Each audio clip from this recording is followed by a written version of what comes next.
Hello, everyone. I'm speaking to you from Sonoma, California. So what problem are we trying to solve? As a teacher, I want to know what's most important for my grade level. What's the mathematics that's most important? And I want to know especially what assets students bring from prior years, each student, that I can build on while teaching grade level math this year. I don't want to know what the gaps are. I want to know what the foundation is that each student walks into the room with that I can build up from.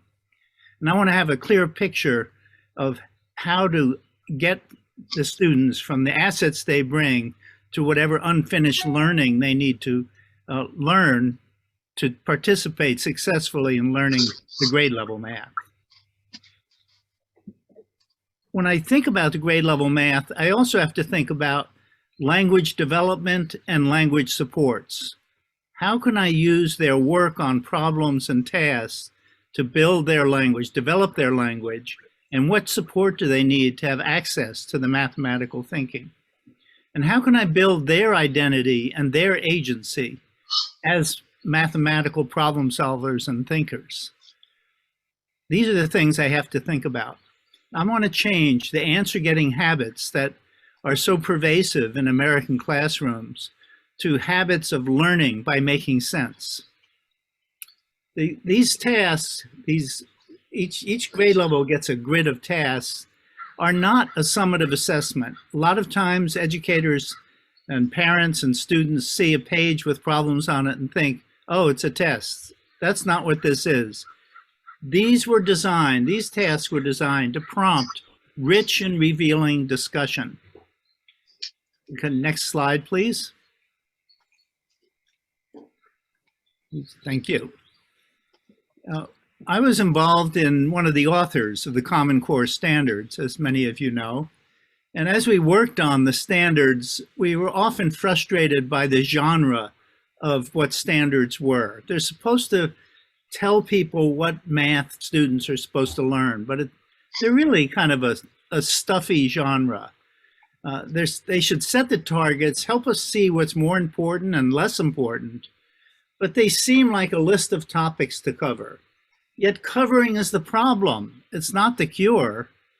We need examples. And as we worked on them, we said, yes, we'll do the examples towards the end. But of course, they grabbed the standards off our desks and published them before we were done. And what we hadn't done yet was built the examples. So in some ways, these milestones are the examples we would have included with the standards, because by examples, teachers can see what's important. The tasks prompt us to think about the students doing the mathematics as they learn, rather than just covering topics. Okay, on each grade level is represented by one page of tasks.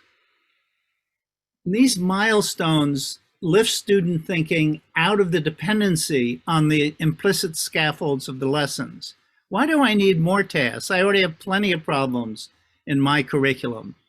Well, the problem with any curriculum, no matter how good, is that it's so heavily scaffolded in implicit ways. The students are working on a chapter on division. They know every problem that they're assigned is going to be a division problem, and all they have to do is figure out which number to divide into which. And they just do that by using the easier one. The scaffolding that a lesson provides for doing the work in the lesson is always very enormous. And you don't know if they're really learning outside the context of that lesson's activities. When they learn so heavily dependent on something like that, on the curriculum scaffolds, it doesn't transfer. And it doesn't connect to a coherent system of knowledge, the mathematics. When they get to other situations, like the state test, or they need to use this math to learn another topic, or a more advanced version of this topic in a subsequent grade level, their knowledge is uncertain, they're easily confused, and it fades. Deep learning means the student can transfer and connect new knowledge to old. The milestones are designed to transcend these implicit scaffolds of the curriculum. lift the students uh, out of the curriculum and into the grade level mathematics itself. So very often the milestone task will draw upon different parts of a unit and sometimes even different units. They give you as a teacher a lens to see the student thinking, using their mathematics, whatever it is, in the most important kinds of problems of the grade level. Okay, next slide. And okay, I can tell because this is getting fancy that it's Harold's turn. My colleague and friend, Harold Astorius. Thank you, Phil. Hello, everybody. We're so excited that you're here. And just to continue the conversation that Phil got started, we want to tell you about our theory of action.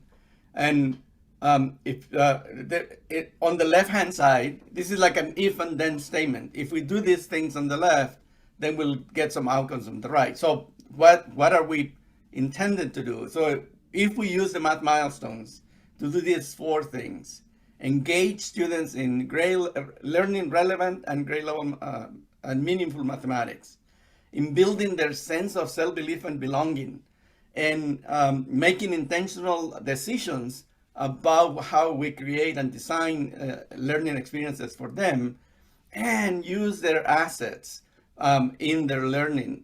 You discover their assets and bring them and use them. Then if you click to the next animation, then we will generate students who experience academic success, who develop an understanding of their own culture and others' cultures. They develop a social consciousness, and they will thrive in a world of constant change. How we do this in the middle, then, we have three main elements. We want to develop a habit of reasoning about relevant grade level mathematics. We want them to learn to use language for academic purposes, and we want them to develop a sense of belonging and a strong mathematical identity. These three things, if we go to the next slide, are intersect in the middle to create powerful learning for them.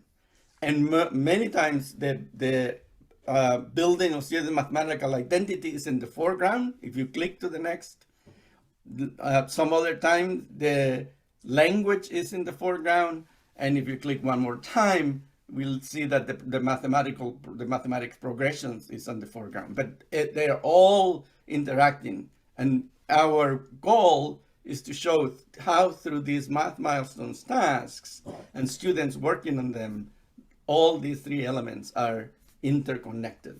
You cannot do one without the other. So if we go to the next slide.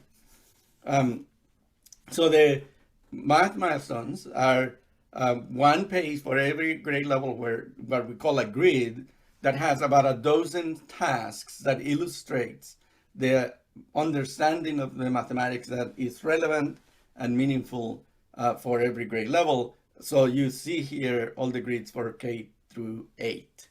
And those grids create a coherent K8 progression of the understanding of mathematics.